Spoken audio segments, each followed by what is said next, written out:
Should you drink your food? That's a fairly easy question, yet the answer seems to be very complicated. So, I will try to cover it to the best of my knowledge in this video. My brain seems to work in a way where I sometimes come up with random new ideas, and I actually want to find out whether this idea makes sense. First, the promise of meal replacements. Second, their requirements. Third, what I'm currently eating and how I would change it if I would go onto something.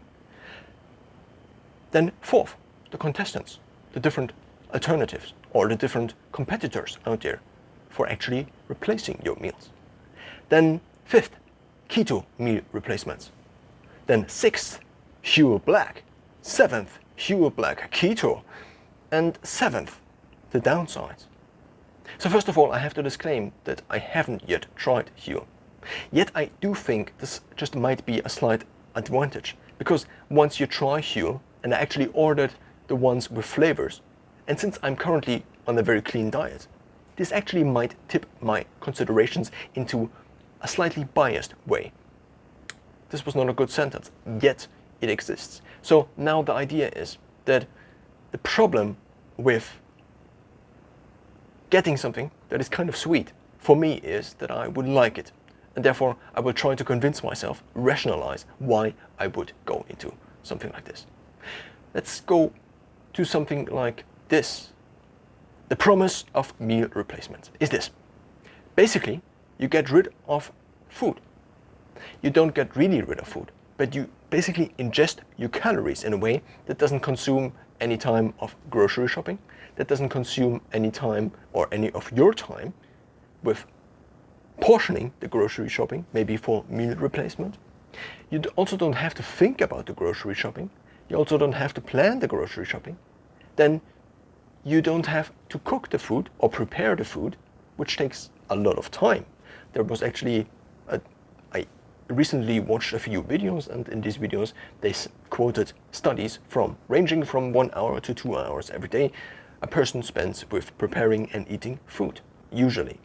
Basically the average person. Then you also don't have to spend time eating the food, and you also don't have to spend time cleaning afterwards. And that's the big idea. The big idea of what if you would have basically an hour more. Let's just say it's an hour more for every single day of your life, for the rest of your life.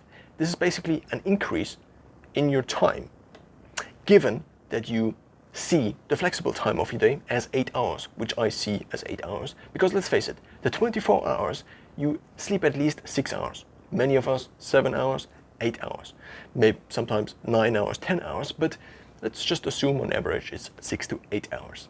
So now let's just deduct the 6 hours. Then we have 18 hours left. For these 18 hours, you probably should do at least 1 hour of sport. So that's 17 hours left. Then you have to at least work for 8 hours. So this leaves us with 9 hours left. Then you have 9 hours left for 1 hour at least for food. But that's usually probably more like 2 hours. So then it's only 7 hours.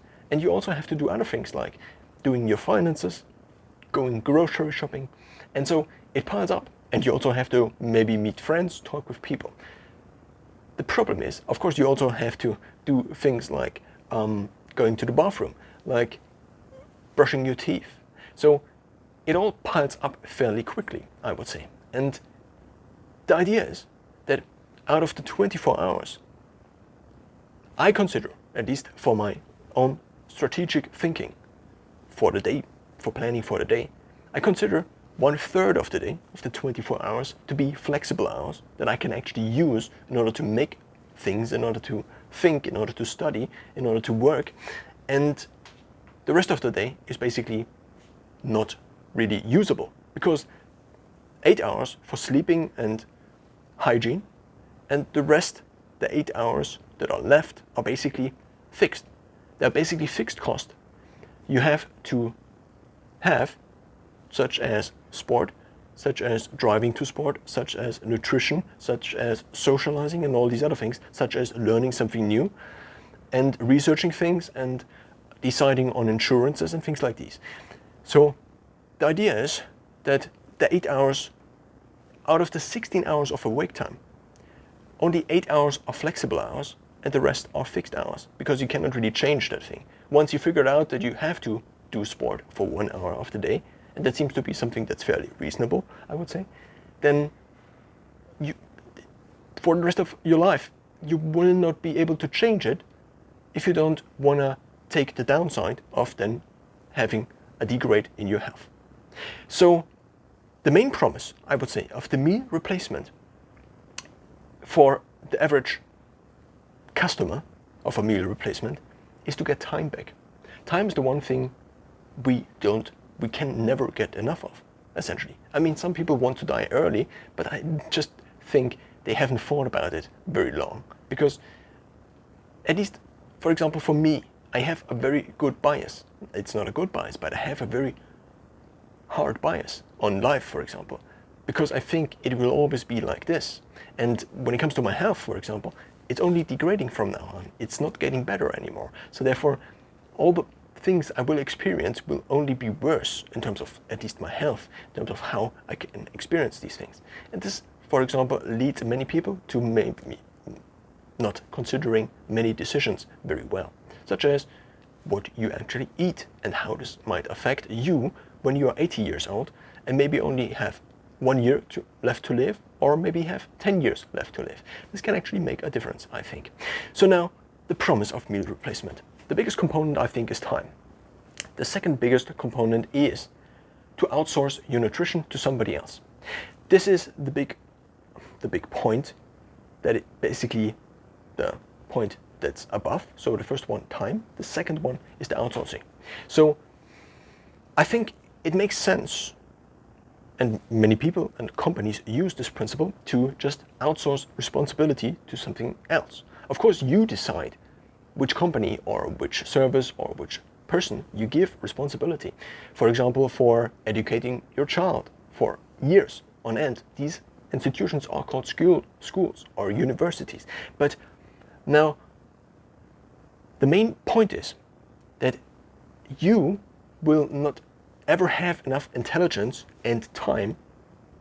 So basically, if you multiply these two things, you get effort or whatever this is. And the idea is, if you can, it's actually very simple. You cannot be an expert at everything. You cannot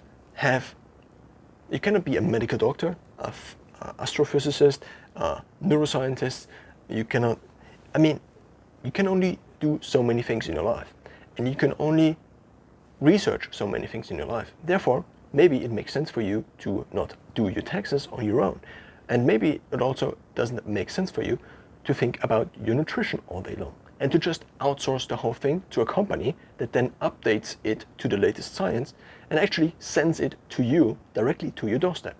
Then what you get is, that's another benefit of outsourcing the whole thing, and I would say that's the third big benefit.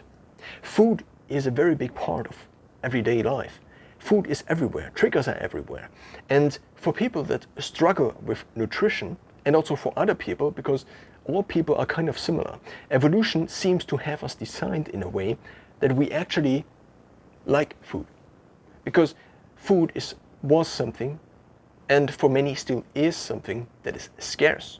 So this is an explanation actually for why we can still eat higher caloric foods even though we are already full. So you eat a bowl of rice and you are full, but then you can still eat cake and things like these. Why? Because your stomach, in terms of volume, is already full. But if there is the slightest chance that something that is higher caloric, meaning for a given unit of volume, it has a higher caloric density, meaning more energy, if you still can fit that in, that is basically what you then still would be able to eat and also would like to eat. So that's kind of the evolutionary principle of getting it all in. Food was scarce, and we are basically designed to eat whatever we can get. Because we also humans, we designed now foods to taste better because we want to optimize these foods. The problem is that the satiety mechanisms and things like these just don't work as well anymore if we tinker with the satiety mechanisms by throwing in the big three things: salt, sugar, and fat. And therefore, this is basically still the third point, but I will slightly touch maybe on the fourth point. The fourth point of the promise of meal replacement is that we also kind of get rid of all the triggers, because there is a very easy, simple solution.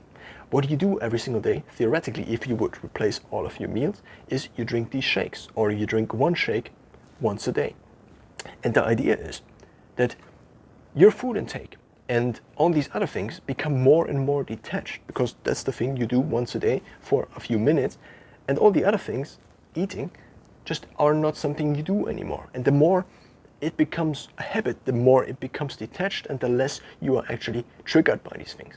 I actually experienced this myself, because I fasted basically for years on sugar until I broke it. And then it became harder and harder and harder to stay away from products with sugar. Even though, for example, the last weeks, it was fairly easy, because you get accustomed to basically being mentally strong. You think you're mentally strong and you're basically abstaining from sugar, but you aren't. What you are is just accustomed. It's basically the habits that take over, the sub-programs your brain writes for you. The system 1, the automatic part of your brain, writes for you whenever you ingrain a program into the system 1.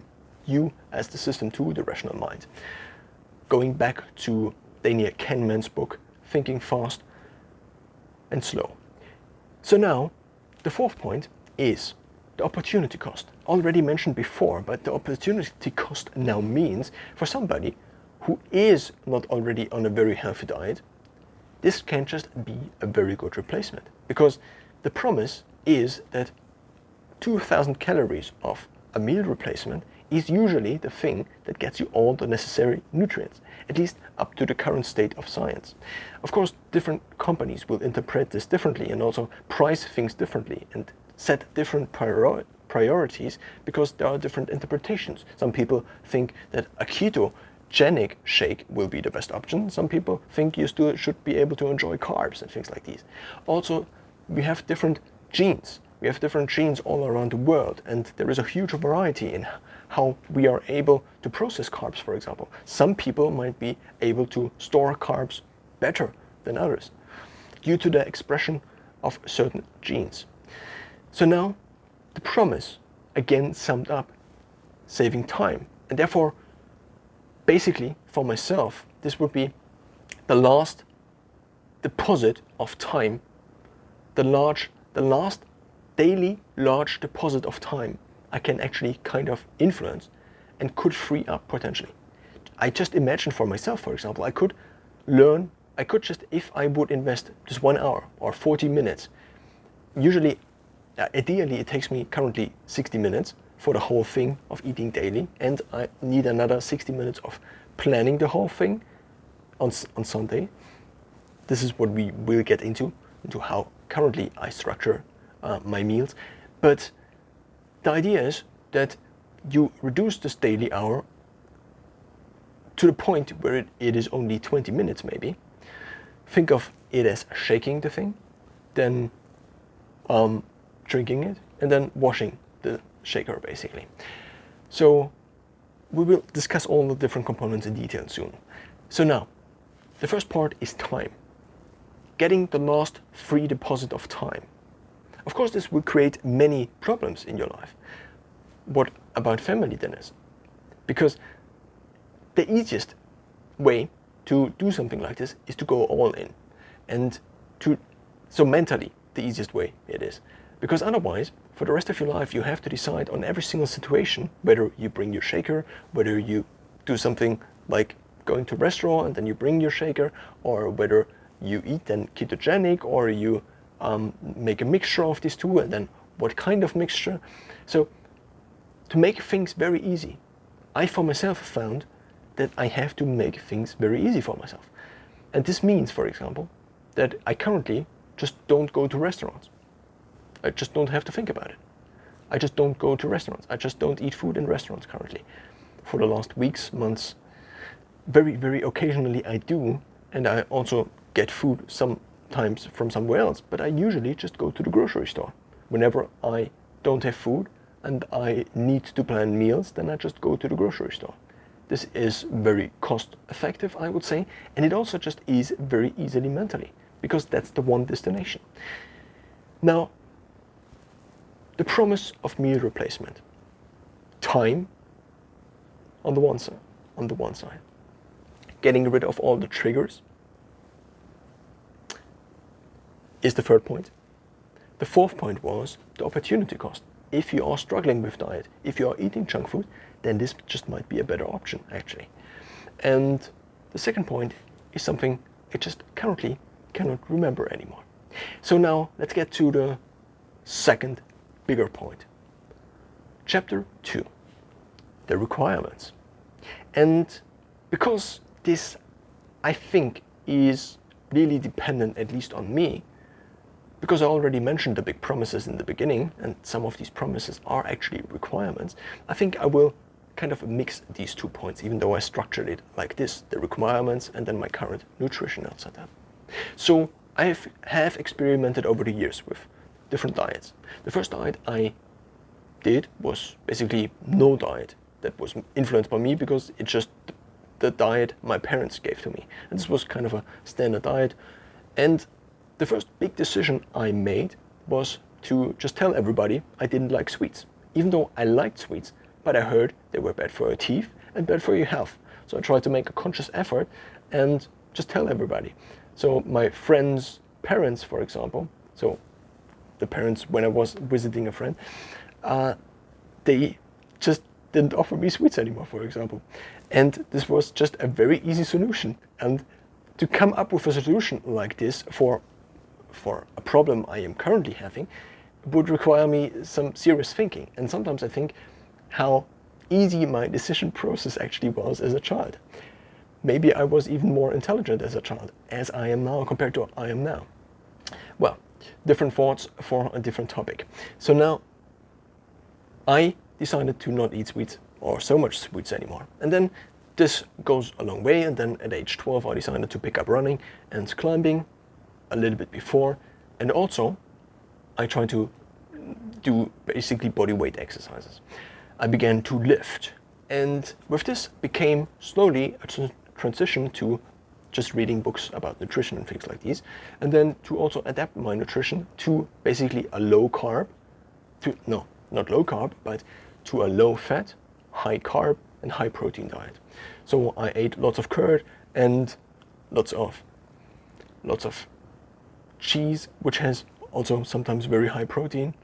I also introduced oats into my life again, and just different factors, which are not that important. The main takeaway from all these things is that it was very easy to be lean because I avoided the fats. The fats are actually the things that are the nutrient dense, the most nutrient dense, and therefore the volume of the food was the limiting factor for me, because I just couldn't physically eat more, but I could eat as much as I wanted.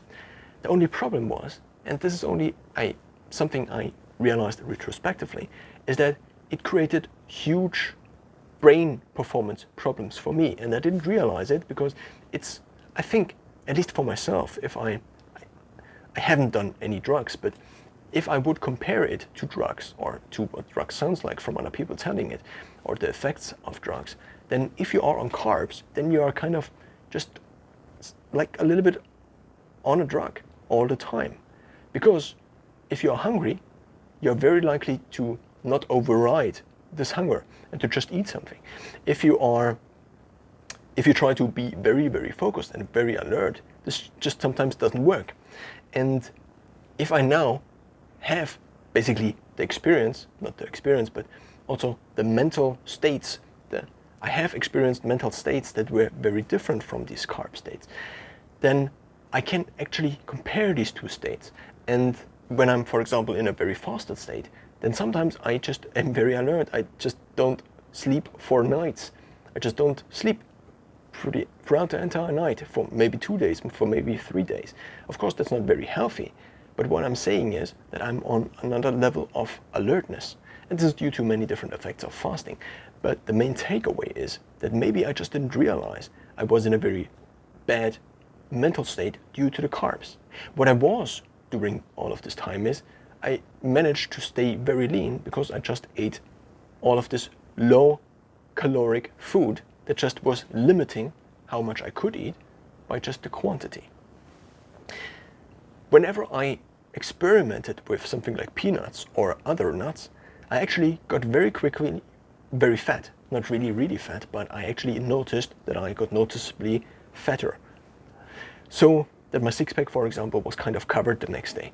So now, the takeaway from these experiments I took was that I just avoided nuts and also fatty things. Because what I would only find out later is, if you combine something that's very fatty with something that's very high glycemic, meaning it creates a high peak in your blood sugar and then also a high peak in your insulin levels, and because you then have fat plus insulin, so basically very much energy, and insulin acts as the key to opening the fat cells, then you, to a higher proportion, to a higher ratio, store things as fat, nutrients as fat.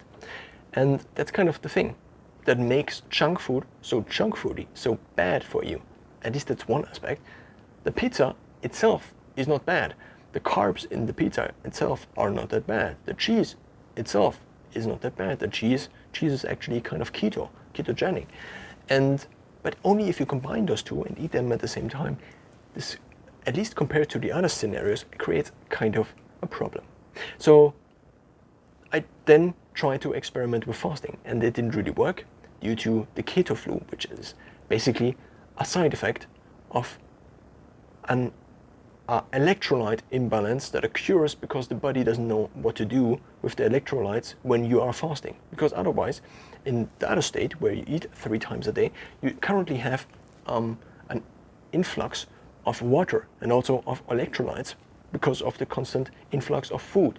And food is in your digestive tract, and then it constantly basically goes into the bloodstream. And your body doesn't really know how to handle it otherwise, and that's the reason of kind of the keto flu. So now, I eventually figured out how to solve this issue just by trying it again and again and again. My body got more fat adapted, which means it got better at functioning in a fasted state by burning fat as fuel and not carbs as fuel. The carbs in your body are actually stored in your liver and in your muscles. These are basically the two different things you have, and of course in your digestive tract until they are digested. So now, I again experimented with the ketogenic diet, going more and more low carb and moving away from this diet of basically high carb or low fat into the opposite. And it worked better and better, but it created also a few problems down the line. But I kind of combined these approaches, ketogenic and also fasting. And this gave me more mental clarity, but also a lot of headaches and also a lot of brain fog and also a lot of other things. But I think now, for me, at my current state, it's the better solution because it's just more stable, because I'm not hungry all the time, and also because I can eat twice or even once a day, which I did for almost 500. I could actually look up the number really quick. Well, I can't without interrupting the video. I think it's anywhere from 500 to 1,000 days of my life where I ate only once a day, which should be anywhere from 5 to 10% of my lifetime already, which is kind of nice in terms of preparing myself for a very long life, hopefully. So what I actually ended up with is a nutrition that consists out of vegetables. And these vegetables are vegetables that are very low in carbs, because otherwise this would confuse diet again, or this would end up overall with too many carbs for staying in the ketogenic diet or staying in fat burning. So I have low carb vegetables such as salad, tomatoes. I have a frozen package of Brussels sprouts, broccoli, and carrots, which I get at the supermarket. I mean, where else would you get food? And, well, that's basically it. And cucumber. These are my These are my vegetables. I don't usually get others.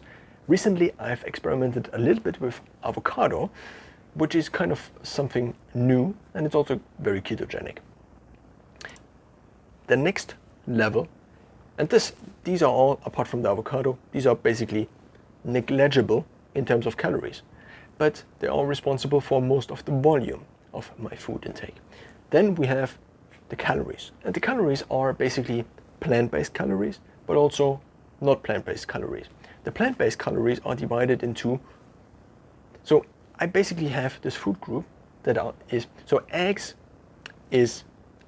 are basically the vegetarian variant, and the plant-based variant of this kind of food group, which is very high in protein, also very high in other micronutrients, and also kind of very high in fat, is nuts. So nuts and eggs are kind of the equivalent if you want to go vegan or if you don't want to go vegan. I have both, and both I think are a very healthy addition to my diet. So these are basically, this is the core of my diet, you could say.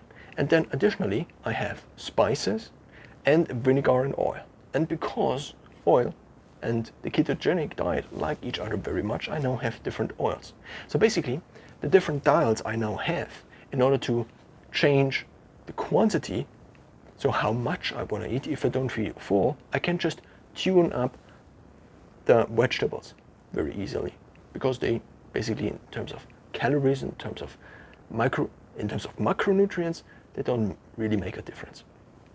If I want to amp up the protein, I have to dial the nuts or the eggs.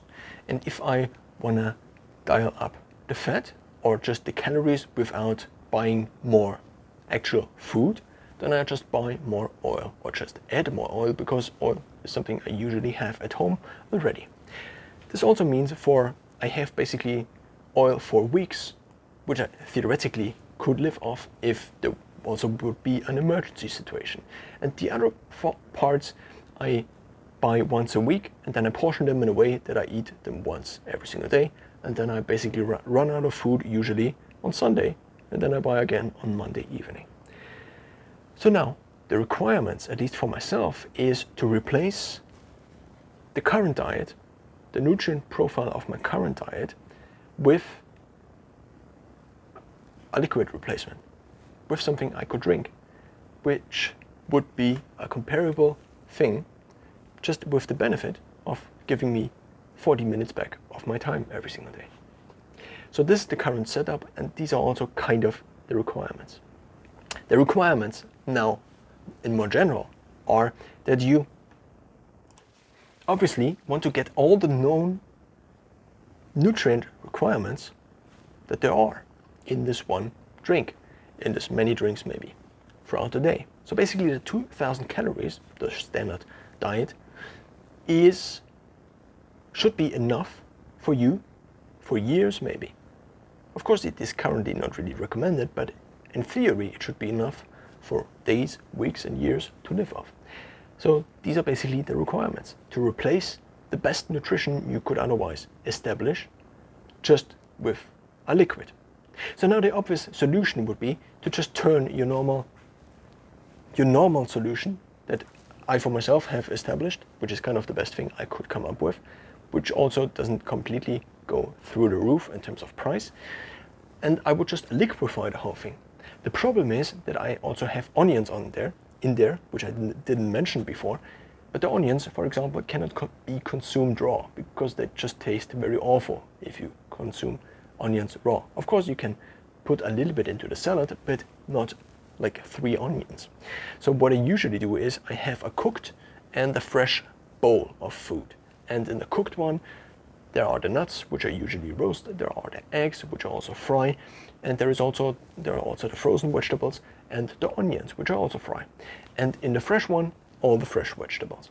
So now, what I could do is I could just take the fresh vegetables and mix them, then I basically have a mixed salad. I could take the nuts and grind them, and I could take the onions and throw them out, because this process is too time consuming, because it usually takes anywhere from 10 to 15 minutes to actually fry them properly, without using too much water, and then you have to get rid of the water again. So you use the water for boiling basically, or you can fry it. But the problem with frying is it either has to be very low heat, and then you have to currently mix the onions around, or it is very high heat, and then you have the risk of burning and potentially increasing your cancer risk.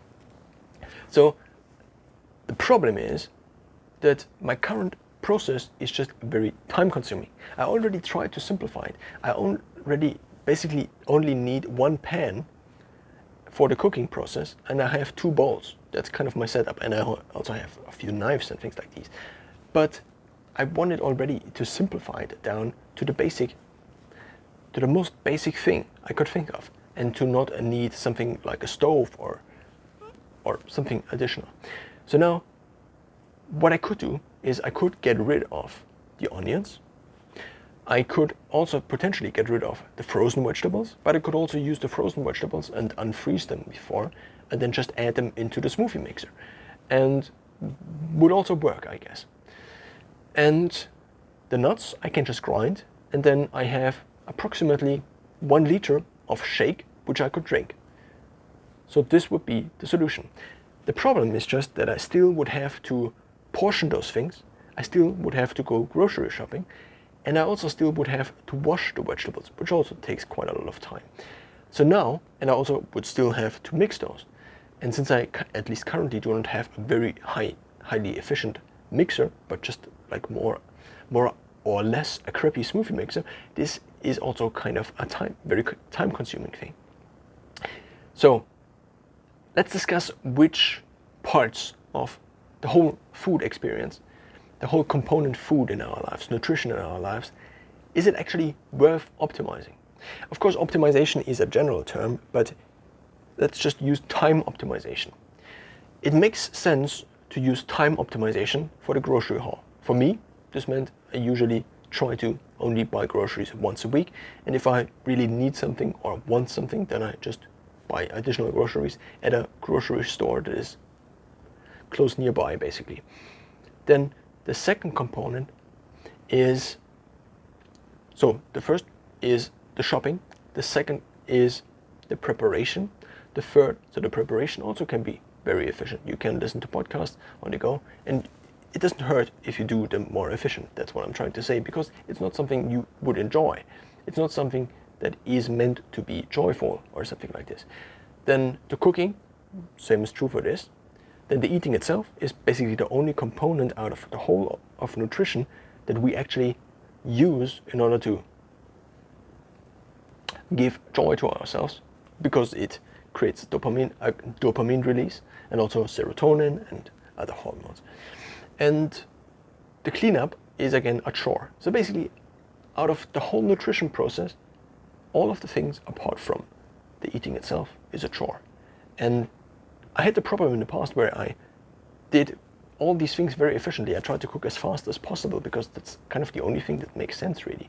Of course, you could set aside 2 hours a day for cooking, but then again, why would you?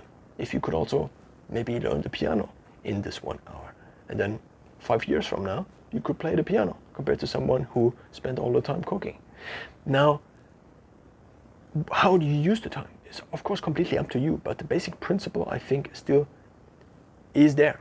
And what I then had the problem with in the past is that I had to switch from the state of, okay, I'm trying to do this as efficient as possible, to, okay, now I'm enjoying food. Yeah, well, let's just get it done, and that's basically not a very nice experience. Nevertheless, do you even need a nice food experience? I think there is also an argument to be made to get rid of the cheap dopamine sources in your life. Basically, the low effort dopamine sources in your life. With very low effort, very low system 2 effort, you can actually, or Andrew Huberman calls it limbic friction. So with very low effort, you can actually get a dopamine kick. The same is true for sexual activities. The same is true for all of the food. Basically, the things we are designed to by evolution to do very well, we just do very well because there is a dopamine reward, and then we feel good about it. And if you get rid of these cheap sources of dopamine, you actually have to rely on the less cheap sources on the more costly sources of dopamine. And this means actually doing something, actually coming up with something, and maybe working, maybe all the different things that are there in life that are just basically concepts, ideas, and you can actually do, or building things, compared to just eating food, which is something that always brings joy. But, well, I mean, you just cannot eat all day, and therefore you have to find a compromise anyway. And different people just find different points on this spectrum of eating all day and eating not all day. Now, I think we discussed the points. We want a nutrition that is very good, ideally makes us live as long as possible, makes us as satiated as possible, makes us only hungry once a day, or even no hunger at all, which is something I also experienced for quite some time. Hunger goes down. Hunger also depends on how expanded your stomach currently is, how much food you ate the last days, and also what kind of foods you ate. There is actually an effect. This is also just anecdata, as Andrew Huberman would call it. So basically something that is just based on my personal experience, and therefore it's not really data, it's just an anecdote. And you cannot really extrapolate it and use it as a general principle and then apply this principle. But it might be true, but it just also might not turn out to be something that's useful for other people as well.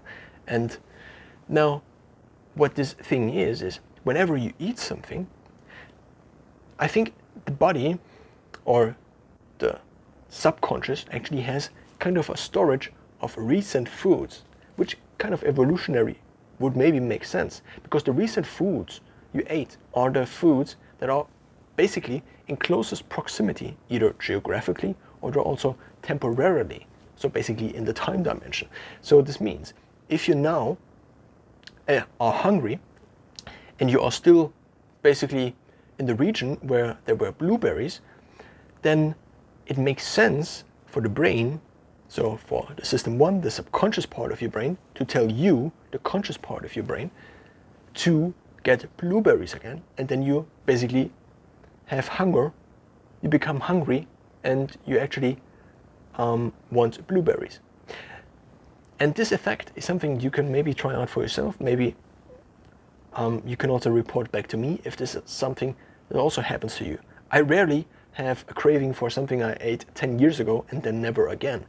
I usually have cravings for the things I ate a few days ago. And there's also something else. The more hungrier you get, the more your brain just bombards you with different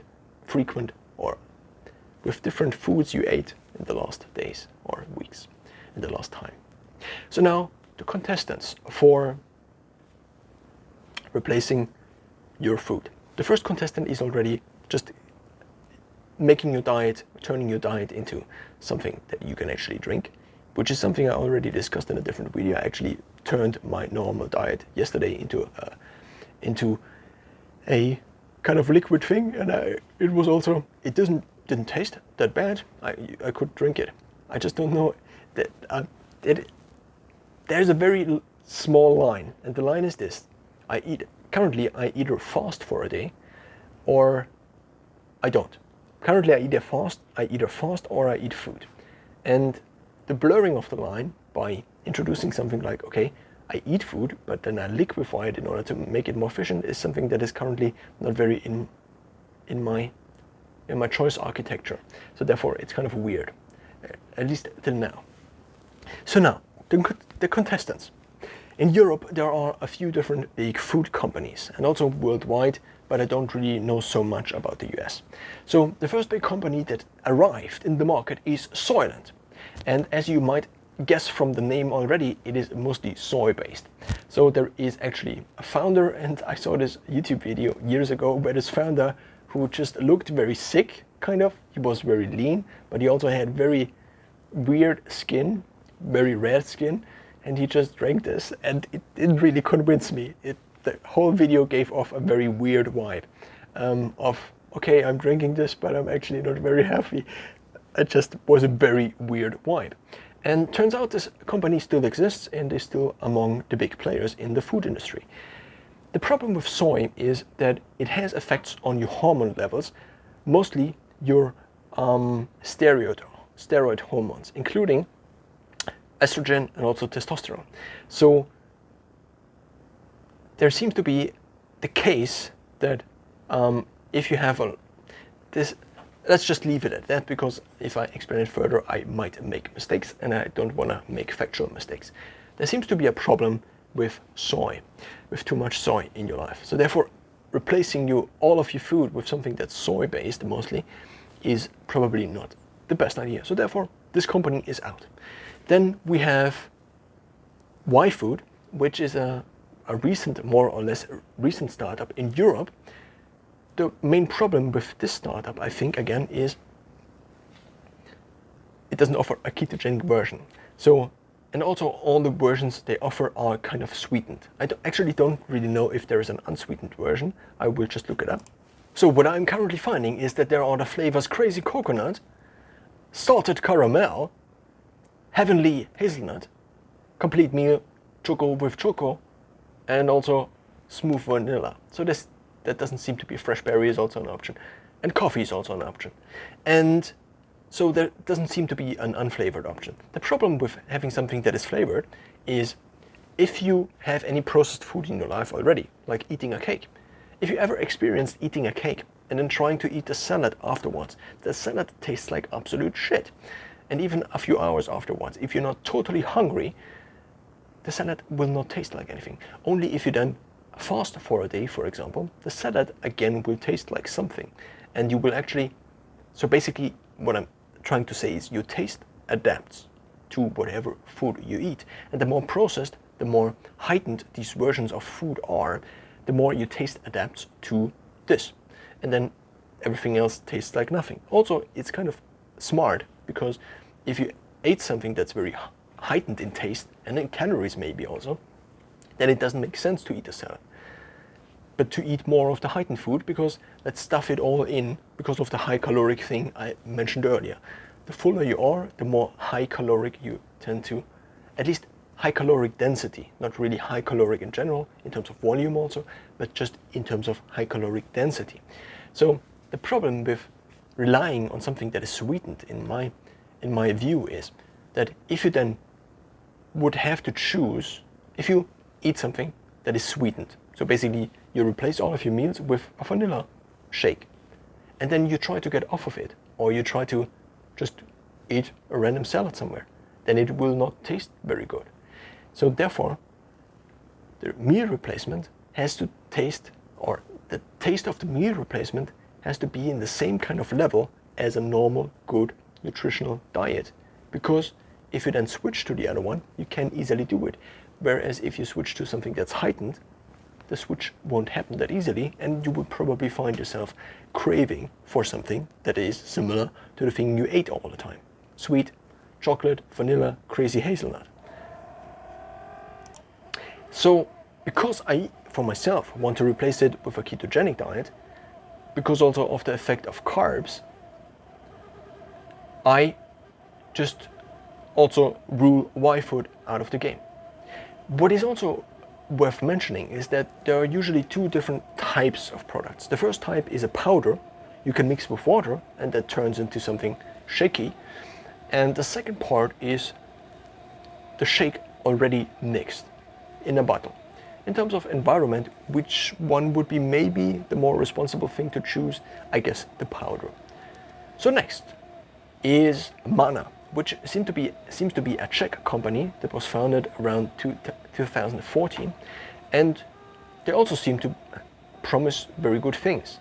They have a very nice shaker, so basically a normal bottle shaker, whereas the other ones are different shakers. And also my notebook goes kind of crazy. There is a fan in my notebook that's kind of not working properly, which you are probably hearing in the background. The main problem also with Mana is very similar to YFood, also very similar maybe to Soylent. Also, Mana uses soy-based things, and therefore that's also kind of an out. And also, they don't offer a ketogenic version. That means there is pretty much one contestant left, one of the big contestants, and the name is Huel. You probably already heard of it. I at least heard of it. I was campaigned, I saw ads on the internet, I think on Instagram, and they targeted me very well, because after a few months I actually but I actually ordered Huel, and it should arrive basically in an hour. So now, what does Huel offer?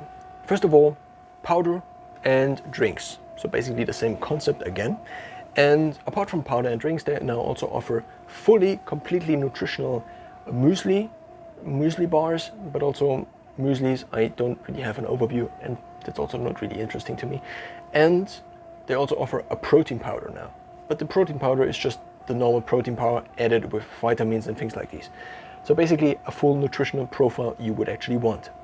But not really from a protein powder, because a protein powder is something you would only add in a small amount. Therefore, the whole concept is something that is not really, it's not replacing your diet. A protein powder is only a top on, basically only on top, and you have to get your vitamins and things out of other nutrients anyway. And therefore, if you have something like 5% of your calories from a protein powder, or 10% of your calories from a protein powder like the one from Huel, then it doesn't really make sense for this protein powder to be nutritionally complete, because otherwise you would have to eat 2,000 calories of it, which doesn't make sense.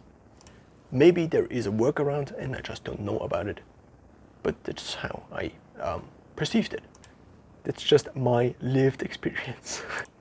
Now, what makes Huel so interesting to me with a ketogenic diet, to my specific lived experience, it's the thing they offer also, which is Huel Black. And Huel Black has a higher proportion of protein. So if we actually look into the nutrient profile, what we first of all find is for every scoop, a scoop is 50 grams. And now if you take 2 scoops, that's a serving.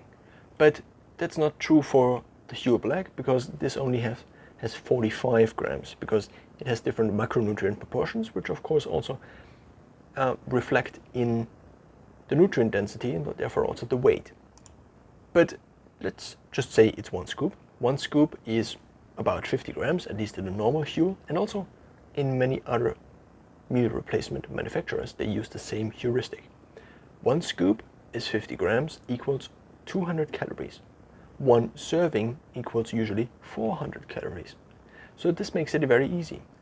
How to get 2,000 calories? Just add 10 scoops, which equals again 500 grams and 2,000 calories. Now, what is in Huel Black? We have total fat 17 grams, which is, in terms of caloric value, 20%. Then saturated fat 2.5 grams, 22%. Trans fat, not very interesting. We are basically interested in the main macronutrients, which is protein, 40 grams, and which is, oh no, the last part is not the caloric proportion, but much more the daily value. So the recommended daily value based usually on 2,000 calories. And the total carbohydrates are 24 grams. Now, you might say, usually ketogenic diet is 25 to at max 50 grams of carbohydrates per day. If you now take the black Huel powder, and it already has 24 grams in 1 serving, equaling 400 calories, equaling 400 calories. If you then multiply it up by 5, basically, you get too much carbohydrates. Basically 125 minus 5, so it's 120 if I calculated this correctly. But there is a workaround, and this workaround is to add desiccated coconut in the same amount as Huel. So basically for every 1 scoop of Huel, which equals 50 grams, what you add is 50 grams of desiccated coconut, which consists mostly of fat. It's basically coconut and then smashed. What you then end up with is a nutrient profile that is very close to a keto diet per serving. They say it's then only 6 grams, which I haven't calculated myself. But the problem is that, an advantage, first of all, is that it makes the whole thing way cheaper, because Huel is kind of expensive. If I actually would get only Huel Black, for example, for 2,000 calories for the whole month, and I would only eat Huel Black, and we take an average cost per package of 35 euros with 17 portions equaling 17 portions of 400 calories.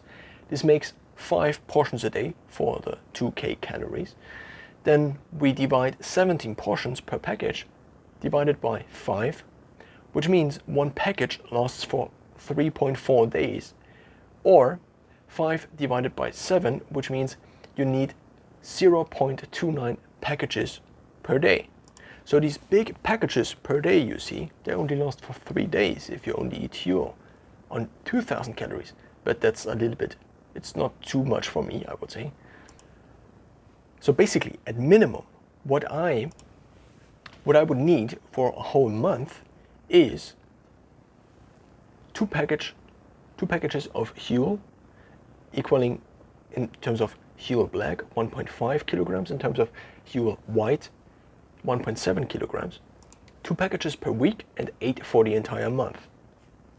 Now, if we take the same thing and let's say you eat 2,400 calories, then that's again 35 euros with 17 portions, then 6 portions a day, which equals to 2,400 calories, or 17 divided by 6, which now means one package lasts for 2.8 days, or 6 divided by 17, which means one package, so you need 0.35 packages a day, so 35% of a package a day. And then you take 30, which is the average month number, and you multiply it with the daily packages, and then you get 10.58 packages a month if you eat 2,400 calories, which gives you, multiplied again by 35 for the cost per package, per bag, a staggering amount of 370 euros a month. Currently, with the nutrition that is also based on nuts and also on eggs, and I don't currently buy organic, but especially the eggs are on the more expensive side, I would say. And also I sometimes get additional things, as I said, yogurt and things like these, because I'm not really plant-based, I'm just vegetarian, and I also eat eggs, obviously. And there I usually spend 200 to 300, on average probably 250 euros a month.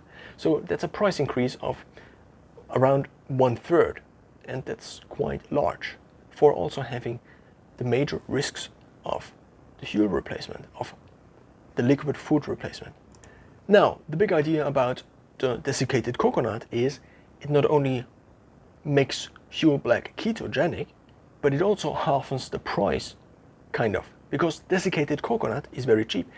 One package of 200 grams of desiccated coconut costs 79 cents in a grocery store, here in the local grocery store.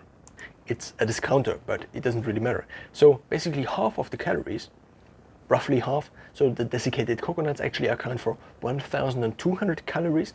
If you then take 4 scoops for also the 200 grams, then you are equaling 800 calories from the Huel, and this equals a total amount of 2k calories. Which means one portion of Huel Black costs you, so 2 scoops basically cost you 2 euros, whereas the desiccated coconut costs you 80 cents.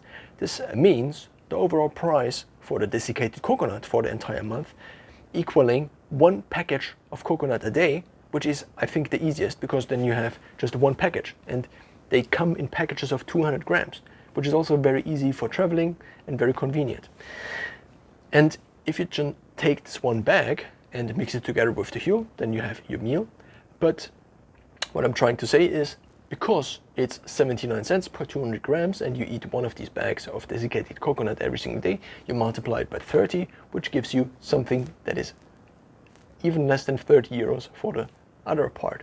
And the first half of the equation, which is the Huel again, is then also halved, meaning for the 2,000 calories you would get 308 euros divided by 2, so 150 basically, and for the 2,400 calories you would equal 185 euros for the Huel Black, in addition to the coconut, around 30 euros, and maybe a few other things you still have to buy. you would then equal again 250. So basically this would be a very nice solution. The main problem with this solution, and so this is basically the solution I will be trying in the next few weeks. Actually 2 weeks, because I got 2 bags. But the main problem with this is that the whole point of having something like Huel Black is to have a one-stop solution. To have a solution where you can actually, you don't have to do anything. The only thing you have to do is input your delivery once. And you have to figure out a way to make your Huel. But it also comes with a shaker, it comes with a scoop. Basically the only thing you need is water.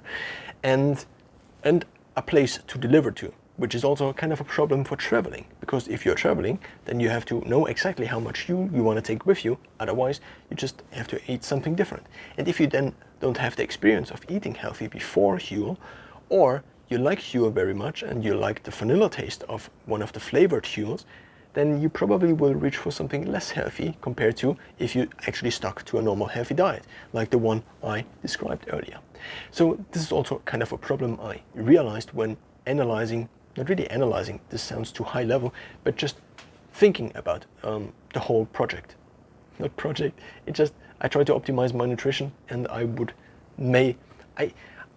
the whole idea, why am I even trying this? This whole idea, first I was like very intrigued, but I think it's just me being dumb on marketing and me being kind of foolish on the idea that I could just replace something that has existed for millions of years for humans. Not really, but it sounded nice. And I could just convert it into something I could drink in a minute. And I could just have an hour of my time. The main idea is, or the main argument is, I at least have to try it once. Because if this is something that unlocks the last hour of my day, I still can unlock, then this is something I have to try. So now, the biggest risk is, of course, if you stop chewing food and you basically have all the risks that are. So think of it as opportunity cost. If you have something that's a very healthy diet, it has a lot of benefits. If you then switch to something that only kind of copies what we currently know, so it copies basically the benefits we currently know, but it cannot copy really the benefits it doesn't know, because it cannot optimize for these things. Of course, it can have them, it can have the same benefits just by having them, just by maybe getting them from the same foods. But for example, there seems to be more and more evidence that for a healthy gut microbiome, there's a large variety of different foods, including fermented foods, including different kinds of foods, apart from very processed foods. And this is another spectrum. If you just try to make up a very easy decision rule in order to eat healthy, a spectrum of processed and unprocessed foods is a very good decision guide. And you just try to go as much into the unprocessed food direction as possible. But something like Huel is ultimately processed. Of course, it's not entirely artificial, but it's just powder that can last for weeks, for months even. I mean, it's not that there is so much data about this, but there might be a lot of things we might discover about normal food, about the benefits of normal food, and also the benefits of kind of varying your food. Even though I kind of standardize my food already, it has these different components, and I also mix it up every now and then. Because if you eat the same thing every day over time, your body actually can adapt to it. Your gut microbiome can adapt to it, and therefore you don't have digestion problems anymore, or less digestion problems. And the whole idea is that you also get a much better taste of your satiety mechanisms. Because if you eat the same food every single day, it's just less and less dopamine rewarding, because the novelty aspect is missing. So therefore, you only eat up to a higher level of hunger, basically. Because otherwise, if you would constantly switch up the foods, you would also just eat for novelty, for the dopamine of experience, basically. But if you eat the same foods again and again, then the novelty is kind of decreased and the dopamine release is kind of decreased. So the hurdle for the body actually overriding you not wanting to eat and then overriding you is kind of bigger, because it's not as novel. That's what I'm trying to say. So basically, out of all the different things I talked about right now, Huel seems to be the only big brand provider that has an alternative that is actually ketogenic, which is beneficial because that's the thing I want to do. So, I mean, I do realize again and again, if I get off of the ketogenic diet, that, for example, something like allergies just increase in intensity. And of course, this can be still just be a very nice correlation, but it could also maybe just be a slight causation. And there seems to be more and more evidence that bad food in general causes higher levels of inflammation. And since autoimmune disease, or things like allergies, which are kind of a subcategory of autoimmune disease, I guess, are also kind of based on these inflammatory markers, not inflammatory markers, but they are negatively influenced by higher levels of inflammation in your body, and therefore they just might increase. So for years I had pollen allergy, and a few years back I tried fasting more and more, and it went down significantly. Of course, I also did immune therapy at this time, and it could also be mostly because of this. But whenever I then, for a few days, for example, eat oats and things like these, within days sometimes, I begin to sneeze randomly throughout the summer. Whereas before, it was almost completely gone. And this just, in my eyes, cannot be a complete coincidence. Maybe it is, and I just don't realize it because I'm not intelligent enough to realize this or to analyze this whole thing. So, to sum it up, I am trying this, and you might also try this, maybe, in order to get to a better option. Because I'm also someone who thinks about food much. And if I'm on carbs and on a diet that is high in carbs, I think about food much more because I'm much more hungry. I'm less in system 2. I'm much more influenced by system 1, by the automatic part of my brain, I think, at least. And I don't need really much influence from my system 1. I actually want not it to determine all of my life's decisions all the time, so therefore it would make sense to also try to stay in keto, at least for me, from my experience.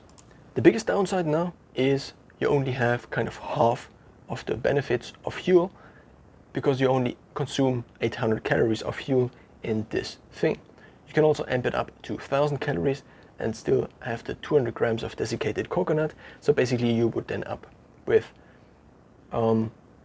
2,200 calories, because desiccated coconut, as I said, 1,200 and then 5 scoops, which is basically half the size of a normal Huel diet, which would end up in, or result in, then 2,200 calories.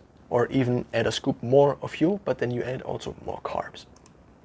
For long term, if I would do it with Huel, if I would replace my meals with Huel, I would actually not define it as Huel plus desiccated coconut, but much more as Huel plus nuts.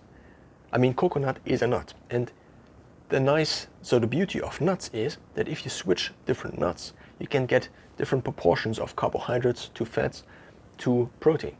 And this is very beneficial. So for example, if you switched it out to peanut on a day where you actually need more protein, then you just have way more protein in your diet without having that much more calories or that much more fat, for example, in your diet.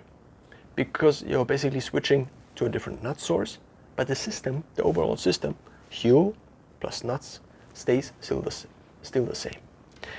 The only problem is, if you now have Huel, and you still need to buy nuts at the grocery store, you cannot get rid really of all the triggers in the grocery store that are basically targeted to your subconscious brain, that then gets triggered by adverts for cookies, for example, or by the placement of the cookies in the shop and things like these. I mean, most of the food in the supermarket is basically crap. There is basically the healthy section of the supermarket with the fresh food, and then the rest. What is all the rest in the supermarket? It's basically Pareto principle in the supermarket. 20% is the fresh foods in the supermarket, and the rest is complete crap. You could basically leave it out, and if you left it out, people would get probably way more healthy. Of course, there's not really a choice one can very easily make, but maybe. So, the downsides. And also combating the downsides with an alternative. There is an alternative that is made for keto, that is also not entirely plant-based. There seems to be at least some evidence, not really, I don't want to say scientific data, because this just might be more bro science, but there seems to be currently a little bit of discussion around the fact that if you go entirely plant-based, that's not the big deal. But what you actually, so the bioavailability, this means how much your body from the nutrients it gets actually can convert into things it can use into its own nutrients, seem to be a little bit lower in plant-based foods. And there also seem to be defense mechanisms of plants to basically as a defense for eating, and things like these just influence the bioavailability and other factors. So therefore, maybe getting something like fish oil, not from something like, I don't know what these things are called, but actually getting it from fish because it's fish oil, just might be a better option. In keeping with this theme, there is a ketogenic meal replacement, which is also made for people who are very active. It has a protein to fat ratio of 1:1, which is very beneficial. And just in general, it seems to be, and also seems to be recommended by a few different people on YouTube as basically the number one or the winner for many categories, as the overall best healthy version for a meal replacement. It is actually made by, I think it's a medical doctor, and let's discuss it shortly. So it has also 400 calories per meal, but it's around 400 calories, I think. It only comes with 15 servings. This means you pay around 50 euros per 15 meals, or $50 for 50 meals. I just translated it or converted it 1:1 ratio in euros, which actually currently, as of recording this, is the ratio, which is currently the ratio. And if you then have the same caloric intake, this would mean, compared to the 35 that are basically the price of a bag of fuel, this would mean that's 42% more expensive. So this means if you then take just fuel, the 370 euros we calculated, and you multiply it by the 42% by 1.42, you get actually 525.4 euros a month if you go on health code only, which is just double the budget of my current nutrition, and therefore it just doesn't make sense. Additionally, they don't really send to many countries in Europe where I am currently residing, and therefore, well, they just don't send it. I cannot get it. I asked them if there is any possible way I could get it, but I can't. Now, again, you could do the same trick with halvening the size of the actual meal replacement and just adding nuts on the other side. But again, the problem is that it is made for consuming 2,000 calories a day. And if you then only take half of it, you might run into even more health downsides than you already are by just replacing your meal with something that you are drinking. So, health code seemed to be the long-term option. Maybe if they come to Germany, I will maybe test them. And for now, I will try Huel with a portion of 1:1. The 2 bags will arrive maybe shortly. They should arrive today. But let's discuss the rest of the downsides. As I maybe already mentioned, maybe not, your facial muscles are responsible for chewing. And if you don't chew anymore, this might have a negative effect on how well developed they are. And you might actually develop a face that is kind of inverted inwards and a typical mouth breather face. So basically, your masseter muscles would decrease in size. So basically, the width of your jaw would decrease. And as you're already seeing, it just looks not as good. If you want to dive more into the topic of facial development and facial muscle development, then I can only hint towards mewing, which is kind of a bro science about this whole thing, because there are no real good human studies about this whole thing. But in my experience, if you train the jaw muscles, if you just chew more, if you chew more gum, and actually have jaw exercises, then you can increase at least the size of the masseter muscles. For the rest, for the facial growth and for the bones developing differently, I mean, I'm already an adult, so therefore there won't be that much change anymore. And I also cannot really change my dental arch anymore. But at least in terms of the muscular development, it's a fairly straight approach. If you train your arm, it gets bigger. If you train your masseter muscles, it gets bigger. If you think about Brad Pitt, he has very big masseter muscles, and that's basically his whole look. And most people don't realize that it's just the masseter muscles that actually make people look so good.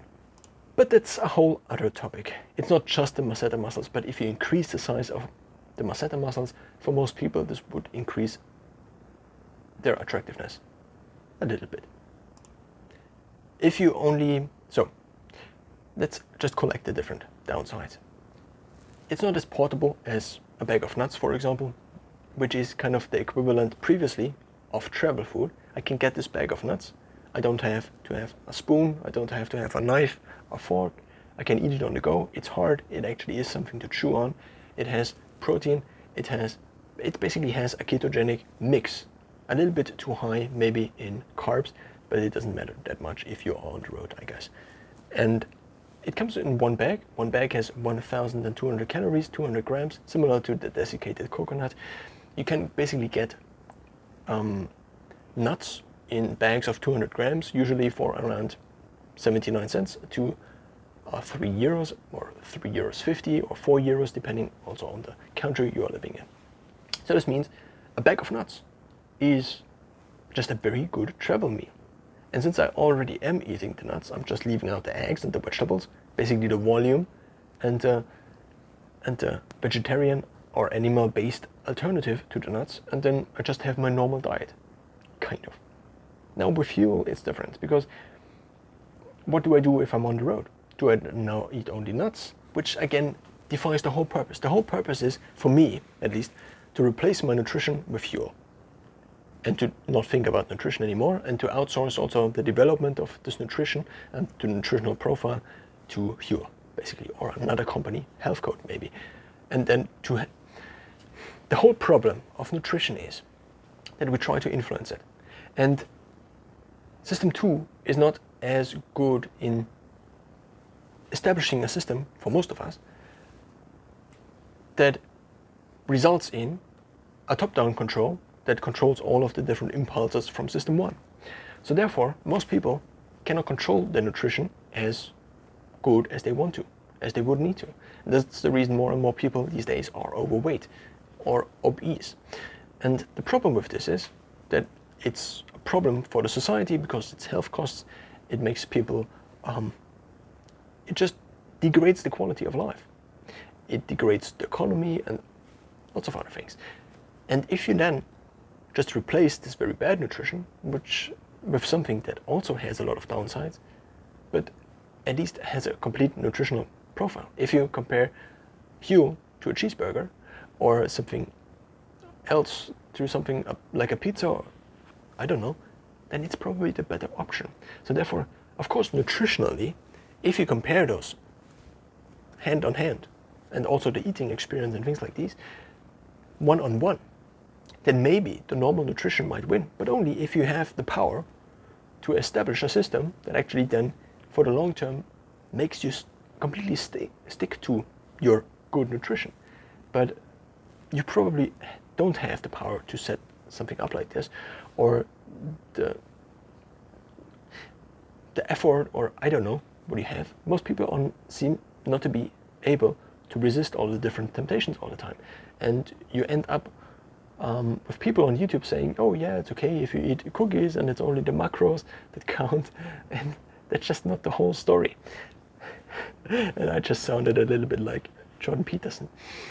So now, the idea is, of course, if you compared apples to oranges, if you compared apples to apples, then it doesn't really make sense to switch to a Huel-based nutrition. But if you, for the rest of your life, stop all the triggers from cookies and from food advertisements and from good smell from the streets and somewhere else.